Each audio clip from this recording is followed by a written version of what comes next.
Today, I'm going to be sharing my thoughts on Gabrielle Union's book, You Got Anything Stronger, which I listened to as an audiobook on Scribd. So let's get started. Hi guys, welcome to my channel. My name is Rachel. On this channel, I create content on books, book reviews, book recommendations, reading tips, the works. And I also create content on mental health and just general lifestyle of things that I get up to once in a while. So if you're new, hit that subscribe button so that you don't miss a thing. If you're not new, welcome back. Like this video so that it is referred to other viewers. So like I said, today I'm going to be doing a book review on Gabrielle Union's autobiography. It's titled You Got Anything Stronger. It came after I think We're Going to Need More Wine, which I read the hard copy version of, but this one was available on Scribd, so I listened to the audiobook, and thankfully she narrated it herself, so that gave me a very amazing experience. I'm going to read out the synopsis of this book, but if you don't know who Gabrielle Union is, she's an American actress who is based in America, and she's quite popular for a lot of movies. I know one movie that I remember her for is Bring It On, which she did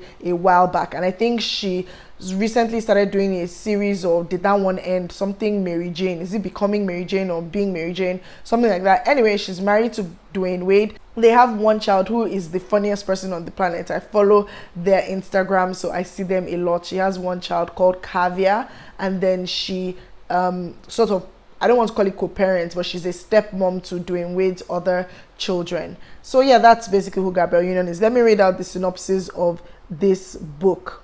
Alrighty, so remember when we hit it off so well that we decided we're going to need more wine? Well, this time you and I are going to turn to our friend the bartender and ask, you got anything stronger? I promise to continue to make you laugh, but with this round, the stakes get higher as the conversation goes deeper. So, where were we? Right, you and I left off in October 2017 when my first book came out. The weeks before were filled with dreams of loss, pets dying, my husband leaving me, babies not being born. My therapist told me it was my soul preparing for my true self to emerge after letting go of my grief. I had finally spoken openly about my fertility journey. I was having second thoughts. In fact, so many thoughts they were organizing to go on strike. But I knew I had to be honest because I didn't want other women going through IVF to feel as alone as I did. I had suffered in isolation, having so many miscarriages that I could not give an exact number. Strangers shared their own journeys and heartbreak with me. I had led with the truth, and it opened the door to compassion. When I released We're Going to Need More Wine, the response was so great. People asked when I would do a sequel. The New York Times even ran a headline reading, We're Going to Need More Gabrielle Union. Frankly, after being so open and honest in my writing, I wasn't sure there was more of me I was ready to share. But life happens with all its plot twists, and new stories demand to be told. This time, I need to be more vulnerable, not so much for me, but for anyone who feels alone in what they are going through. A lot has changed in 4 years. I became a mom and I'm raising 2 amazing girls. My husband retired. My career has expanded so that I have the opportunity to lift up other voices that need to be heard. But the world has also shown us that we have a lot we still have to fight for as women, as Black women, as mothers, as aging women, as human beings, as friends. In You Got Anything Stronger, I show you how this ever-changing life presents challenges, even as it gives me moments of pure joy. I take you on a girls' night at Chateau Marmont, and I also talk to Isis, my character from Bring It On. For the first time, I truly open up about my surrogacy journey and the birth of Kaale, James Union Wade, and I take on racist institutions and practices in the entertainment industry, asking for equality and real accountability. You Got Anything Stronger is me at my most vulnerable. I have recently found true strength in that vulnerability, and I want to share that power with you here through this book. That was quite a synopsis. We actually selected this book as our book of the month at the Readers Hub Book Club for the month of May.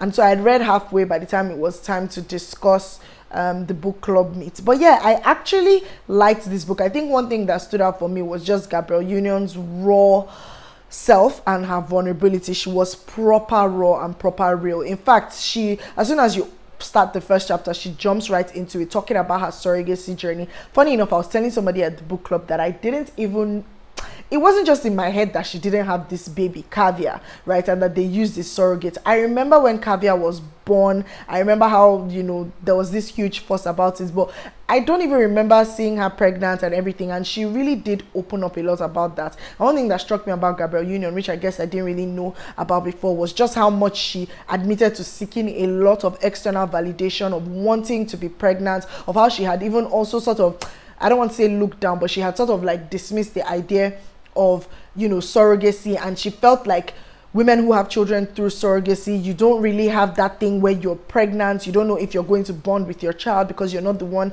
that carried the child for 9 months and all of that. She wanted to have that look of, yeah, I'm pregnant, everybody should look at me, everybody should pity me. People will be like, once you enter into the room, people are like, wow, you know, what's your due date? Which, by the way, apparently in Nigeria, that's not an appropriate question to ask, but okay, let's keep it moving. So yeah, people ask you, oh, what's your due date? Oh, do you know what you're having? You know, that glowy thing where people are just fawning over a pregnant woman. She really wanted to have that, and she was very, very, very honest about it. So I really liked that. I liked the fact that she was very open. So each chapter had different things that she spoke about. She spoke about her surrogacy journey, she spoke about her marriage to Dwayne Wade, and she was quite open, right? I wasn't really expecting her to be that quite open and quite deep, but she was. She also opened up about Zaya, who is Dwayne Wade's child, that, you know, she's a stepmom to, who has transitioned into a girl now.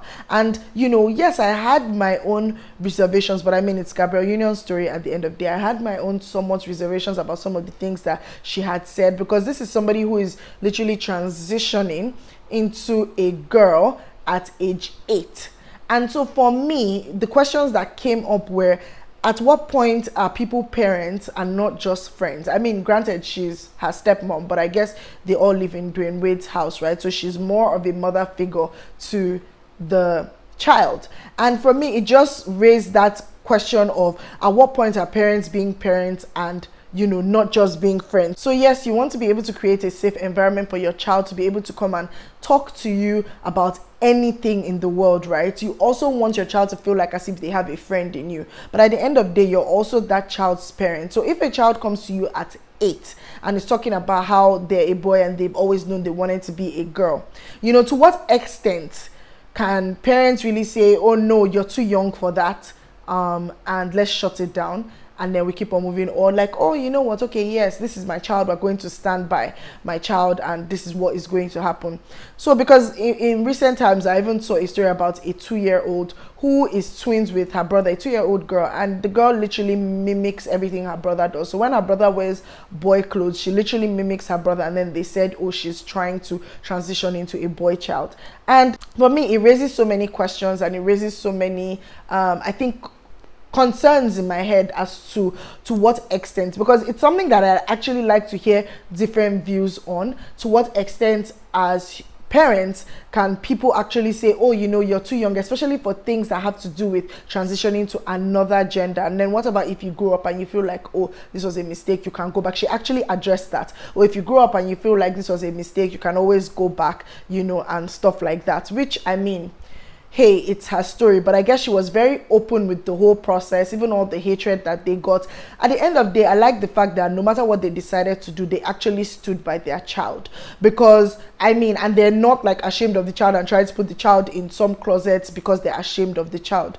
But I think for me, it was just that thing of, at what point do we draw the line? But she was actually quite open about it, and that was one of the chapters that I was really intrigued by. She also shared a lot of things about indiscrimination, racism, you know, her own experience growing up, you know, getting raped, and how that really affected her and shaped her life going forward. A lot of interviews that Gabrielle Union has done, she has actually spoken about that sexual abuse and rape incident that she had gone through, and you can tell that it's very traumatic for her. But she's able to once again in this book really explore that to a large extent. She's also able to talk about, like the synopsis said, you know, industries and systems that sort of promote racial discrimination, especially against Black people, even in the entertainment industry. And I like the fact that she was able to tackle that. But to some extent, I felt that some parts were really kind of blown out, but that's her story. It's not for me to say it. I felt like some parts were blown out, and to be fair, some things actually went over my head because I could not particularly relate with it, having not lived in America or experienced any of that. But I mean, as a black person, I understand the degree of racism that she's talking about. But yeah, I thought all in all, the book was a lovely listen. I like the fact that she was the one that narrated it. I felt like the delivery was also great, and it was something that, you know, I'd actually like to, you know, have heard more of, I guess, like I said, although some things really flew over my head. But yeah, it was something that I enjoyed, and I think I always kind of wanted to know what her thought process was, especially during, you know, Caviar growing up and then the Zaya incident. I always kind of wanted to know, as a stepmom, you know, and a parent, what her thought process was while she was going through that. And it's beautiful to see how she has been able to bond with her energetic and amazing personality person of a daughter who is growing up every day. And you see them on social media, and I get that social media doesn't really capture everything that there is to someone's life, but I mean, I'm happy for her that she finally got that thing of wanting to be a mother, and you can see that she has definitely bonded with her child. So yeah, I thought all in all, I really admire her realness. I admire her vulnerability, where she wanted external validation and where she wanted to look like, oh, I'm the good parent, I'm the good. She was very honest about that, and she strikes me as, from the book, somebody who actually likes that a lot. But she was very honest about it, and I thought it was a good read and a good listen. It also helped me get out of my reading slump and made me want to read more autobiographies or listen to more autobiographies, especially the ones that are narrated by the author. And currently I'm listening to Finding Me by Viola Davis, and I'm going to do a review on that when I am done. So yeah, I actually enjoyed. If you've listened to this one, let me know in the comments what you thought about it. I would definitely recommend, of course, if you're a fan of Gabrielle Union and you've read the first book, you want to know more about her life story and everything connected to her, this is a book where she actually gets in depth and goes all real and goes all out. So yeah, thank you guys for watching, sticking with me throughout. If you like this video, give it a thumbs up. Don't forget to subscribe, and I will see you in my next one. Bye.